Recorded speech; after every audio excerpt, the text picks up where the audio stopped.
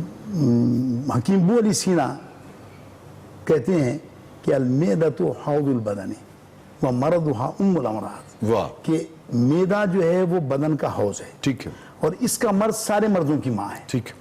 اب اگر کوئی شخص ایک مہینہ اللہ تبارک و تعالیٰ کے حکم سے اس میدے کو، جگر کو، آنتوں کو تھوڑا سا آرام دے لے، ٹھیک ہے، تو اس ایک مہینے کی پریکٹس سے اس کو سارے سال کی توانائی اللہ تعالیٰ برہم پہنچا دیتا ہے، یعنی یہ ایک اور پھر ایک طرح کی اور پریکٹس اور بھی تو ہوتی ہے نا حضرت، کہ آپ کو ہم کرتے کیا ہیں کہ ہم افطار کے وقت بالکل ہی پیٹ میدا ایسا بھر لیتے ہیں کہ ساری جو ریاضت دن کی ہے وہ ضائع ہو جائے۔ اس میں کیا ہوتا ہے کہ ادروائز ایک پریکٹس بھی تو ہو جاتی ہے نا کہ بھئی 10-12 گھنٹے اگر آپ رہ سکتے ہیں تو اس کا مطلب ہے کم کھانے کی پریکٹس ہو سکتی ہے، آپ کو عادت ہو سکتی ہے۔ اور اس میں دیکھیں تراویح کی نماز جو رکھی ہے اس کے اندر ایک حکمت یہ بھی ہے کہ اگر آپ اوور ایٹنگ کر بھی لیتے ہیں تو پھر اگر وہ 20 رکعتیں آپ ادا کر لیں تو کم سے کم جو ہے جسم کو تھوڑی سی جسم میں توانائی بھی آئے گی اور ہضم بھی جو ہے وہ جلدی ہو جائے گا۔ حضرت سیدنا صدیق اکبر رضی اللہ تعالیٰ عنہ وارضاہ عنہ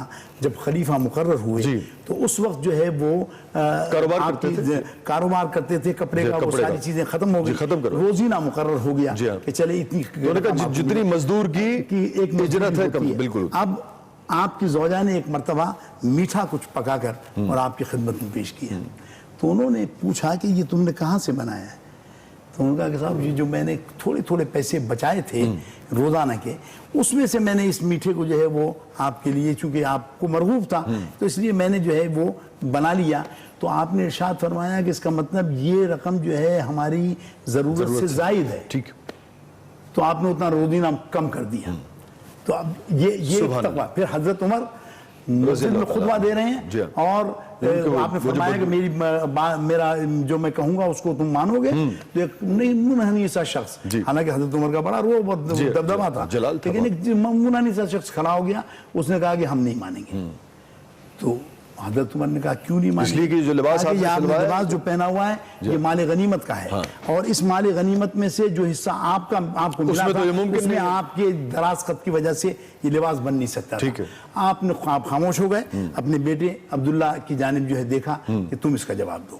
عبداللہ ابن عمر کھڑے ہوئے، انہوں نے کہا کہ جو میرے حصے میں جو آیا تھا اس میں سے میں نے بابا جان کے پاس جو کرتا تھا اس میں اتنے پیوند تھے کہ اب پیوند لگانے کی جگہ نہیں تھی، خلیفۃ المسلمین ہے، اور کہہ رہے ہیں کہ صاحب پیوند لگانے کی جگہ نہیں تھی تو اس لیے میں نے اپنا حصہ بھی جو ہے ان کو عطا کر دے دیا۔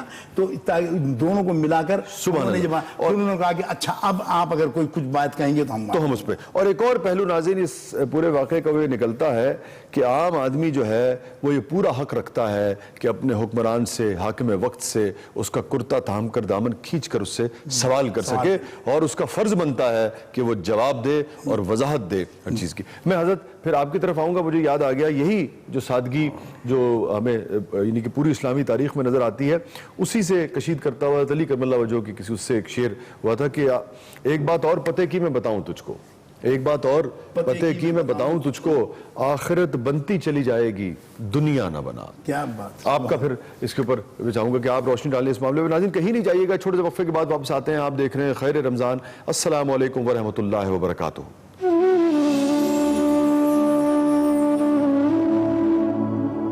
Yeah, it was so cool. کیا کیچ تھا یار، پارٹی کول۔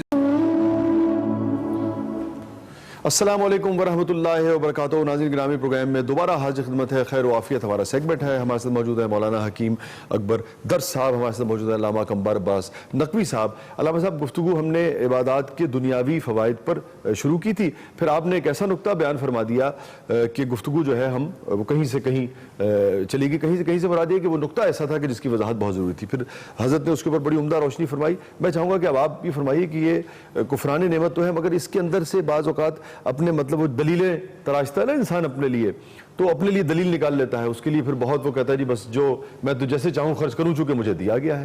کہاں رک جانا چاہیے چاہے کتنا ہی کیوں نہ دیا ہو؟ دیکھیے اس میں بات یہ ہے کہ ہر انسان جو ہے اس کو اللہ نے ایک ایسی نعمت عطا کی ہے جس کو ہم ہادی کہتے ہیں.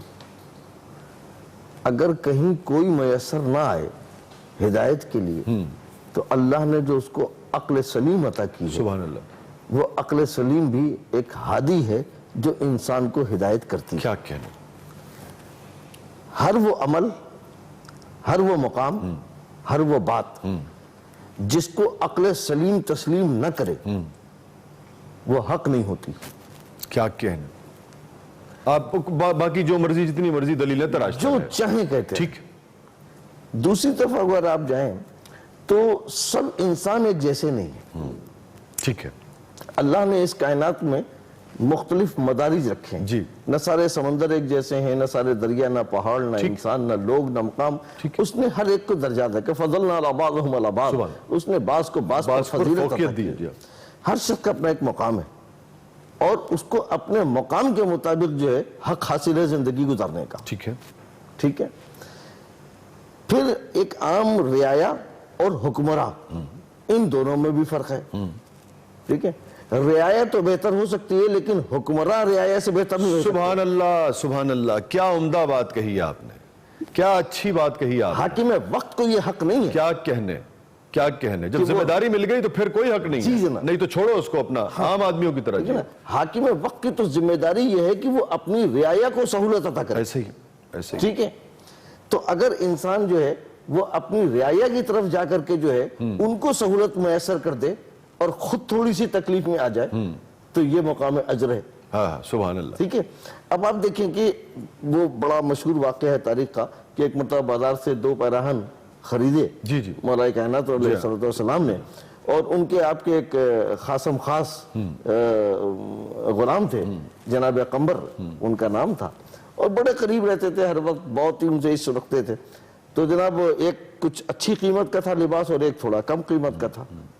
تو جب دونوں لباس لے لیے تو اچھی قیمت والا لباس اپنے غلام کو دیا جناب قمبر کو. سبحان اللہ، سبحان اللہ. اور کم قیمت والا خود رکھ لیا. سبحان اللہ. جناب قمبر نے فرمایا کہ مولا یہ آپ لے لیجئے اور یہ کم قیمت والا میں تو غلام ہوں مجھے دے دیجئے. آپ نے دیکھیں عزت نفس اس کو کہتے ہیں، عزت نفس اس کو کہتے ہیں، کچھ نہیں کہتے ہیں. مولا نے کیا فرمایا، غلام قمبر تم جوان ہو. ہائے ہائے ہائے، کیا کہنے. سبحان اللہ. اس کی عزت نفس کیسے اس کو برقرار رکھا ہے کہ تم جوان ہو. سبحان اللہ. تمہارا حق یہ ہے کہ تم اچھا پہنو. سبحان اللہ. میں ضعیف ہوں، میں کم پہن لوں. کیا ہستیاں تھیں، کیا لوگ. دیکھیں نہ اس پر احسان جتایا، نہ اس کے اوپر کوئی بار آیا. سبحان اللہ. نہ اس کی عزت نفس کو مجروح کیا. سبحان اللہ. نہ اس کو احساس غلامی دلایا. سبحان اللہ. اس کو آزادی بندگی دکھا دی. سبحان اللہ. کہ آزادی بندگی یہ ہوتی ہے. یعنی میں اس دن کی ایک بات بتاؤں کہ جس دن مولا کائنات پردہ فرما رہے ہیں دنیا سے، اور صرف وہ وقت یاد کیجئے کہ جب امام حسن امام حسین علیہ السلام واپس آ رہے ہیں تو ایک کونے میں ایک ایسا شخص بیٹھا ہوا ہے جس کے مرض لاحق ہے اور دنیا اس کے قریب نہیں جاتی. اور وہ شخص بھوک سے جو ہے نا پریشان ہے، تڑپ رہا ہے. جب واپس آ کر کے آیا تو پوچھا امام حسن امام حسین علیہ السلام نے کہ تم کس بھوک سے تڑپ رہے ہو، ہم تمہیں کھانا لا کے دیں. کہا نہیں، مجھے تو وہی دے گا جو مجھے کھلاتا ہے. اب وہ بزید ہیں کہ وہ کون ہے. پتہ چلا جناب وہ وہی ان کے بابا تھے جو اس شخص کو جس کو ایسا مرض لاحق تھا جس کے قریب کوئی نہیں جاتا تھا وہ اس کو کھلاتے، وہ ان کو کھلایا کرتے تھے اور وہ ان کا منتظر تھا. اور اس نے ضد یہ کی کہ میں تو اسی وقت کھاؤں گا جب وہ کھلائیں گے. تو دنیا کے اندر جو ہے کیا لوگ وہ ان شخصیات کو اگر سمجھیں اور کیفیات کو سمجھیں تو ہمیں اپنی اندر خود سمجھ میں آنے لگا کہ ہمیں کیا کرنا چاہیے اور کہاں ہمیں رکنا چاہیے. کہیں نہیں جائے گا. چھوٹے وقفے کے بعد واپس آتے ہیں. اگلے مرحلے میں جو موضوع تھا ہمارا، جو کہ موضوع سے ایک اور خوبصورت موضوع جو ہے وہ نکل آیا تھا، اس پر ہم نے بات کی. اگلے مرحلے میں بات کریں گے کہ ان عبادات کے خاص دنیاوی فوائد جو ہیں وہ کیا ہیں، کیسے شیر و شکر کرتی ہیں یہ عبادات، معاشرے کو کیسے یکجا کرتی ہیں، کیسے معاشرے میں خوبصورتی پیدا کرتی ہیں, مساوات پیدا کرتی ہیں.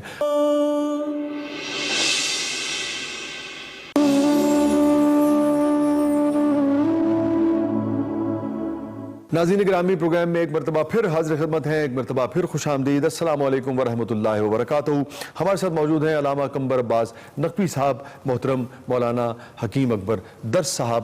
اور ناظرین گرامی, آپ نے دیکھا کہ سادگی کے اوپر اور سادہ زندگی کے اوپر اور کفران نعمت کیسے نہیں کرنا, اور کہاں ہم یعنی کہ حد سے بڑھیں گے تو کفران نعمت جو ہے وہ جسے کہتے ہیں کہ شکران نعمت کی بجائے وہ پکڑ میں آ جائے گا معاملہ جو ہے. تو یہ خود ہی طے کرنا ہے, اور خود طے کرنا بہت آسان ہے, جیسا کہ علامہ صاحب نے کئی طریقے سے اس کی نشاندہی فرمائی, کئی جسے آپ کی رہنمائی فرمائی, کئی نکات ایسے بیان فرمائے کہ اگر کسی نے بغور سنے ہوں گے تو اس کے لیے مشکل نہیں ہوگا کہ کہاں تک جانا ہے اور کہاں پر جا کر پھر حد جو ہے اپنے اوپر لگا لینی ہے کہ نہیں بھائی بس اس سے زیادہ نہیں.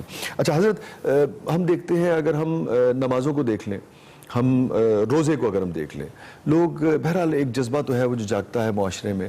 ہم دیکھتے ہیں کہ لوگ افطار کروا رہے ہیں, سحر میں لوگوں کی خدمت کر رہے ہیں, اور پھر اسی طریقے سے اپنا زکوٰۃ کے معاملے میں بھی ایک جسے کہتے ہیں کہ پورا مہینہ جو ہے وہ زکوٰۃ, خاص طور پہ ویسے تو کوئی پابندی نہیں ہے لیکن رمضان میں خاص طور پہ لوگ پھر صدقات و خیرات میں بھی اضافہ کر دیتے ہیں. دنیاوی فوائد, معاشرے پہ عبادات کے جو فوائد ہیں, روحانی اور نیکیاں وہ تو اپنی جگہ پہ موجود ہیں. معاشرہ کیسے شیر و شکر ہوتا ہے ان عبادات سے؟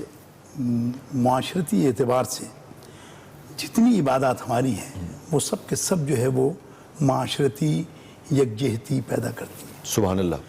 اس میں نماز کے لیے آپ دیکھیں کہ 5 وقتہ نمازیں, ٹھیک ہے, آپ مسجد میں جاتے ہیں, ایک قریب کے آپ کے پڑوس کے محلے کے لوگ ہیں, وہ صرف مسجد میں نماز پڑھتے ہیں. درست. جمعہ جامع مسجد میں پڑھنا زیادہ افضل ہے. جامع مسجد وہ کہ جہاں 5 وقتہ نمازیں بھی ہوتی ہوں اور کثیر مجمع ہوتا ہو. ٹھیک ہے. تو اب آپ ایک محلے سے نکل کر چند محلے کے لوگ جمع ہو جاتے ہیں اور آپس میں ایک دوسرے سے جو ہے مجھے دیکھیں شناسائی ہے, اور جسے جانتے ہو اور جسے نہیں جانتے ہو اسے سلام کرو. اچھا, پھر اگر آپ کچھ نمازوں میں نظر نہیں آئے تو پھر فوراً آپ جائیں گے, پوچھیں گے فلاں صاحب کہاں کیوں نہیں آئے, اگر طبیعت ناساز ہے تو عیادت کے لیے چلے جاتے ہیں. اب اس کے علاوہ کوئی ضرورت ہے تو حاجت پھر پوری کرنے کی, جمعے سے نکل کر آپ عید کی نماز پر آئیں تو عید میں جو ہے اور کثیر مجمع عیدگاہ میں نماز پڑھنا زیادہ افضل ہے. اور عیدگاہ میں ایک محلہ نہیں بلکہ اس ایک پورے شہر کے اور علاقے کے لوگ جو ہیں وہ مجتمع ہو جاتے ہیں. گلہ شکوہ کسی سے ہو تو اس سے اس دن آپ گلے لگا لیتے ہیں, دوسرے کو گلے لگ جاتے ہیں.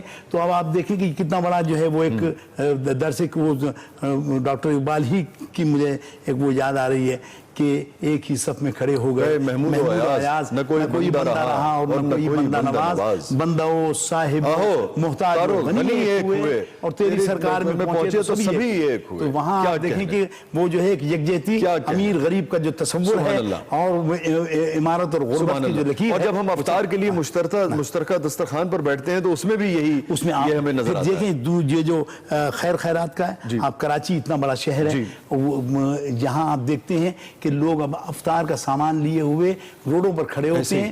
اس وقت شدید گرمی میں اگر کوئی شخص آپ کو ٹھنڈا پانی دے دے تو چاہے وہ آپ گھر میں کتنے ہی کھاتے پیتے ہوں, لیکن وہ ٹھنڈا پانی آپ کے لیے بہت بڑی نعمت ہے. کیسی دعا نکلتی ہے. یہی وجہ ہے کہ اللہ تعالیٰ نے باوجود اتنی نافرمانیوں, اتنی دہشت گردیوں اور اتنی جو ہے وہ انارکی کے باوجود اس شہر کو محفوظ رکھا ہوا ہے. پورے پاکستان کو وجہ یہ ہے کہ اللہ تعالیٰ نے, اس کے علاوہ پاکستان میں چلے جائیں تو وہاں بھی صورت حال ہم کو ایسی نظر آتی ہے. دیکھیے اس میں کوئی شک نہیں ہے کہ عبادات انفرادی ہوتی ہیں, عبادات اجتماعی ہوتی ہیں. جی, اللہ تعالیٰ ہر حکم کے اندر ایک فلسفہ رکھتا ہے. سبحان اللہ.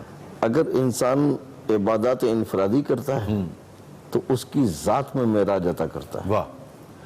اور اگر وہ عبادات اجتماعی کرتا ہے تو چونکہ اس کی مخلوق کے ساتھ اس نے جو ہے نا اچھا کام کیا ہے, لہذا وہ اس کے ذکر کو بلند کر دیتا ہے. واہ واہ. اس کو عزت عطا کرتا ہے. ٹھیک ہے. اس کو وہ مقام عطا کرتا ہے جس کا وہ مستحق ہوتا ہے. ٹھیک ہے. تو جب وہ عزت کسی کو دینا چاہتا ہے تو وہ اس کے بندگان خدا پر اگر کوئی رحم کرتا ہے تو اللہ تعالیٰ اس کو عزت عطا کرتا ہے. کرو مہربانی تو اہل زمین پر خدا مہرباں ہوگا عرش بری پر. ناظرین گرامی کہیں نہیں جائیے گا, چھوٹے سے وقفے کے بعد واپس آتے ہیں.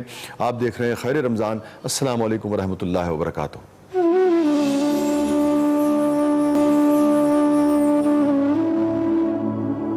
ناظرین گرامی پروگرام میں ایک مرتبہ پھر خوش آمدید. السلام علیکم ورحمۃ اللہ وبرکاتہ. اور بیچ میں جب جو گفتگو ہوتی ہے علماء کرام سے, تو ابھی حضرت نے مجھے یاد کرایا کہ ابھی وہ بھی پڑھیے نا کہ تھے تو آبا وہ تمہارے ہی مگر تم کیا ہو, ہاتھ پر ہاتھ دھرے منتظر فردا ہو. آخری لمحات ہے, پھر دعا کی طرف بڑھنا ہے. میں چاہوں گا کہ یہی جو گفتگو جہاں پہ علامہ صاحب جس مقام پر لے کر آئے تھے گفتگو کو, وہاں پہ کیا آپ کہیں گے اس کے اوپر؟ دیکھیں جو بنیادی طور پر تو انہوں نے بہت خوبصورت بات کہی کہ جو ہماری جتنی اجتماعی عبادات ہیں ان عبادات میں ایک روح ہے جو ہمیں روحانی غذا بھی پہنچاتی ہے, اور دوسرے یہ ہے کہ ان عبادات سے ہمیں ایک معاشرتی فائدہ بھی پہنچتا ہے, چاہے وہ زکوٰۃ ہو, صدقات ہو, خیرات ہو. ان میں ایک اسلامی روح ہے, اور عوام الناس میں اس کی بیداری بہت زیادہ ہے, اور عوام الناس میں آپ اس کے ہر طبقے کو شامل کر سکتے ہیں. اس میں یہ ایک امیر اور غریب کا فرق نہیں ہے. اگر غریب لینے والے موجود ہیں تو امراء دینے والے بھی موجود ہیں, اور وہ اس مہینے میں زکوٰۃ اور خیرات اس لیے زیادہ نکالتے ہیں کہ اس مہینے میں عبادات کا ثواب جو ہے وہ دو چند ہو جاتا ہے. اس لیے وہ کوشش کرتے ہیں کہ چاہے وہ سال پورا ہوا ہو یا نہ ہوا ہو, لیکن وہ اپنی جو اموال ہیں ان کو پاک کرنے کے لیے اس مہینے کو جو ہے وہ منتخب. تو جذبہ ایمانی جو ہے وہ عوام الناس میں ہر سطح پہ بس یہ کہ وہ ڈاکٹر اقبال ہی کا ایک مجھے یاد آ رہا کہ ذرا نم ہو تو یہ مٹی بڑی زرخیز ہے. اس میں جو ہے وہ صرف اس نمی کی ضرورت ہے کہ جو ہمارے اہل علم کے افراد کے کردار سے بھی جو ہے اس کا معاشرے میں بیج بوئیں گے مزید. اور حضور نے فرمایا کہ حاسبو قبل ان تحاسبو, سبحان اللہ, کہ اپنا محاسبہ تم خود کرو قبل اس کے تمہارا محاسبہ کیا جائے. تو اس محاسبے سے بچنے کے لیے ہمیں چاہیے کہ ہم روزانہ اپنے اعمال کا جائزہ لیں کہ ہم جو ہے وہ بہادر شاہ ظفر کا مجھے وہ یاد آ رہا ہے کہ وہ فرماتے ہیں کہ صاحب نتی حال کی جب ہمیں اپنے خبر رہے دیکھتے اوروں کے عیب و ہنر اور پڑی اپنی برائیوں پر جو نظر تو نگاہ میں کوئی برا نہ رہا. کیا کہنا, کیا اچھی بات. علامہ صاحب بالکل آخری لمحات ہے, پھر مجھے دعا کی طرف بڑھنا ہے, حکیم صاحب کی طرف. یہ فرمائیے, ہم نے نماز کے اوپر بات کر لی اور ہم نے دیگر جو عبادات ہیں مختصر 2 منٹ میں اگر ان کو بھی آپ سمیٹ دیجئے گفتگو میں. دیکھیں عبادات جو ہے وہ اگر مجموعی طور پر آپ دیکھیں تو ہر وہ کام جس سے اللہ راضی ہو اور جس سے آپ کا قلب مطمئن ہو وہ عبادت ہے. ٹھیک ہے, رضائے رب کا نام. اب رضائے رب میں سب سے یعنی اس کو سجدے کے بعد اگر سب سے افضلیت کوئی چیز ہے تو وہ اس کے مخلوق اور اس کے بندوں کا خیال رکھنا. سبحان اللہ. اس کو کوئی اذیت و تکلیف نہ دینا اور اس کو خوشی دینا. یعنی یہاں تک حضرت صلی اللہ علیہ وسلم فرماتے ہیں کہ من سر المومن فقد سرنی, جس نے کسی مومن کو خوش کیا سبحان اللہ اس نے مجھے خوش کیا. سبحان اللہ. مجھے وہ بھی روایت یاد آ گئی کہ اپنا سب سے افضل عبادت ہی لوگوں کو خوش کرنا اور ان کی اعانت کرنا, اعانت الناس, اس کو اس مومن کی خوشی. لیکن اب یہاں پر ایک بات میں, لیکن آپ نے جو بات کی تو بالکل ہی یعنی کہ سبحان اللہ. اب یہ بہت اہم بات ایک میں ضرور نقطہ متوجہ کروں گا اپنے تمام صاحبان سربت اور دوسرے افراد سے کہ کچھ انداز جو ہے نا وہ تکلیف دہ ہیں.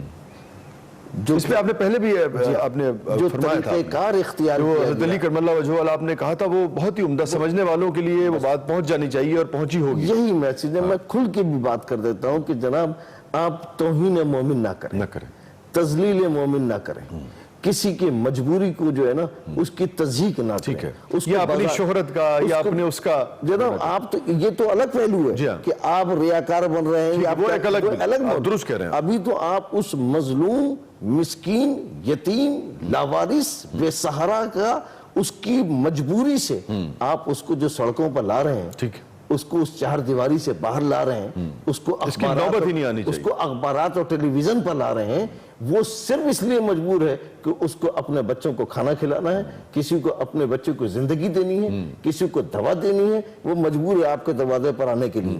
لیکن لطف یہ ہے کہ اگر دینا ہی ہے تو چھپ کر اور جا کر دو. بات یہ ہے کہ جب مولا کائنات کی شہادت ہوتی ہے تو کوفے کی در و دیوار سے اور عورتیں اور بچوں کی یہ صدائیں آتی ہیں کہ وہ کہاں گیا کہ جو کل رات تک، یعنی ان کو یہ گوارا نہیں تھا کہ صبح کا سورج نکلے، کہیں ایسا نہ ہو یہ میرے چہرہ دیکھ کر کے شرمندہ ہو جائے. سبحان اللہ. تو جو بزرگان کی تعلیم ہے وہ یہ ہے، ہم جس انداز میں اس وقت کام کر رہے ہیں ہمیں اس میں احتیاط کرنا چاہیے، اور خاص طور پر سفید پوشاک. بالکل ٹھیک بات.